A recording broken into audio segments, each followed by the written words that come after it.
ఆధారాలు లేకపోయినా ఎవరు కావాలంటే వారిపై కేసులు పెట్టేస్తున్న Jagan Reddy service batch CID లోకేష్ను నిందితుడిగా చేర్చడానికి మాత్రం వెనుకడుగు వేస్తోంది. లోకేష్ను కూడా అరెస్ట్ చేస్తామని తప్పుడు ప్రచారాలు చేసి చివరికి వెనుకడుగు వేస్తున్నారు.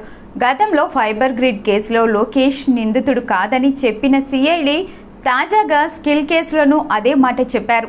సిఐడి పోలీసులు ఎన్ని కేసులు నమోదు చేస్తున్నారో తెలియడం లేదని వారు మీడియాలో చెబుతున్న దాన్ని బట్టి హైకోర్టులో ముందస్తు బెయిల్ పిటిషన్ను దాఖలు చేశారు లోకేష్.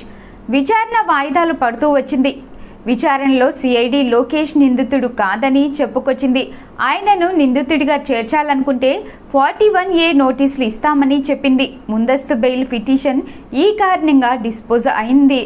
దీంతో నారా లోకేష్ తప్పు లేదు అంటూ హైకోర్టు చెప్పకనే చెప్పినట్టు ఉంది అని అంటున్నారు. అయితే కోర్టుకు చెప్పినందున నిందితుడిగా చేర్చాలంటే ముందుగా కోర్టు దృష్టికి తీసుకెళ్లాల్సి ఉంటుంది. ఒక్క IRR కేసులోనే లోకేష్ను నిందితుడిగా చేర్చారు. అందులోనూ తర్వాత సెక్షన్లు మార్చి 41A నోటీసులు ఇచ్చారు.